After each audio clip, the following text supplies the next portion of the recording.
L'aloe vera est considérée depuis des millénaires comme une plante médicinale mythique. Déjà, les Aztèques l'utilisaient comme remède miracle contre beaucoup de maladies.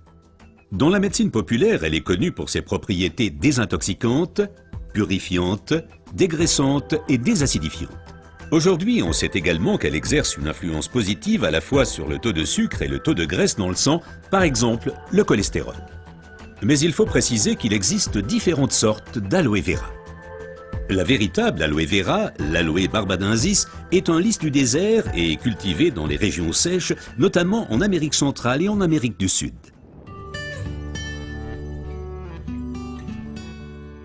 L'efficacité de l'aloe vera dépend principalement de son traitement, mais les différences se font dès la récolte.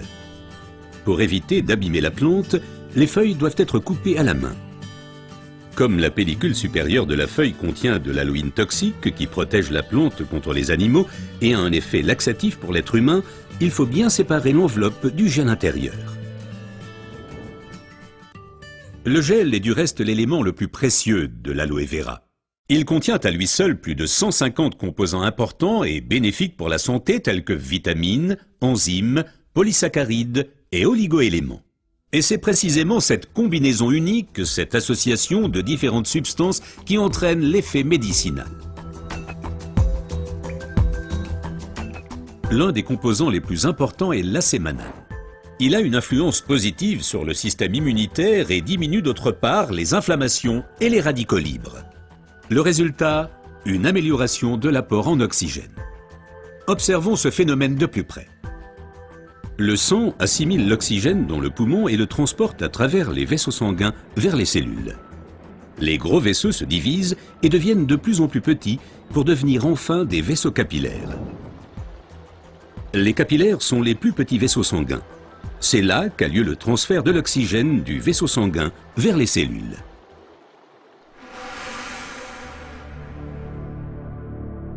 Une alimentation malsaine, la pollution de l'environnement, le stress et des exigences élevées affaiblissent notre système immunitaire.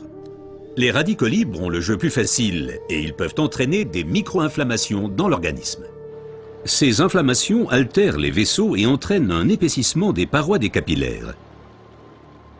Ce gonflement rétrécit le vaisseau et les globules rouges circulent plus lentement à travers les capillaires, entraînant une baisse de l'alimentation en oxygène. Et c'est là que l'aloe vera intervient. Elle réduit le gonflement des parois des capillaires.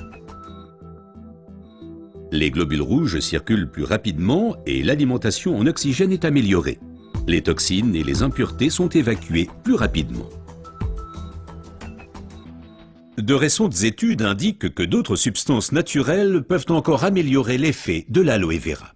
Parmi ces substances, il faut citer tout d'abord le silicium, mais aussi l'huile d'onagre et enfin les minéraux basiques. Observons tout d'abord le silicium d'un peu plus près. Le silicium est indispensable à l'organisme. C'est un élément structurant. Nous le connaissons surtout sous forme de sable de quartz que l'on trouve dans la pierre et le béton. Dans l'organisme, le silicium contribue à stabiliser les tissus, mais il renforce également les os, les ongles, les cheveux, les tissus conjonctifs et les parois des capillaires. Avec l'âge, les capillaires menacent de perdre leur fermeté. Ils peuvent littéralement se désagréger, ce qui entraîne une interruption du flux sanguin. Dans le pire des cas, ceci peut entraîner des incidents vasculaires cérébraux et l'infarctus. Le silicium renforce et soutient les parois des capillaires et maintient ainsi le vaisseau sanguin ouvert. Les globules peuvent ainsi continuer à alimenter les cellules en oxygène. Mais le corps humain ne peut pas s'alimenter en silicium sous sa forme d'origine qu'est le sable de quartz. Toutefois, la nature offre des alternatives, et notamment une source végétale idéale, l'ortie.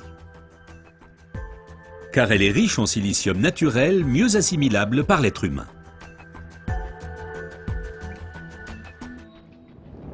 Une oxygénation optimale ne dépend pas uniquement des capillaires, mais aussi et surtout de l'état du sang. Le sang ne peut bien circuler dans les vaisseaux capillaires que s'il est suffisamment fluide. Certaines substances peuvent améliorer la fluidité sang, huile d'onagre avec ses acides gras insaturés et naturellement les minéraux basiques. Les acides gras insaturés sont des fluidifiants du sang. Ils empêchent les globules de s'agglutiner et donc un épaississement du sang. Les minéraux basiques soutiennent l'élasticité des globules rouges et facilitent ainsi leur passage à travers les capillaires. Ces deux éléments améliorent la fluidité du sang et garantissent ainsi son alimentation optimale en oxygène. Permettez-moi de récapituler. Une oxygénation satisfaisante de nos cellules est une condition importante de notre santé et permet également de prévenir les maladies graves. L'aloe vera et son effet décongestionnant améliorent l'oxygénation. Le silicium renforce les parois des capillaires et garde le vaisseau sanguin ouvert. Cet effet est renforcé par l'huile d'onagre et aussi par les minéraux basiques.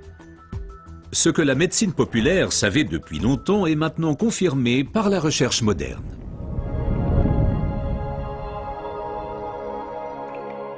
L'aloe vera améliore l'apport en oxygène et donc votre santé. Car l'oxygène signifie la vie. Faites confiance à l'aloe vera.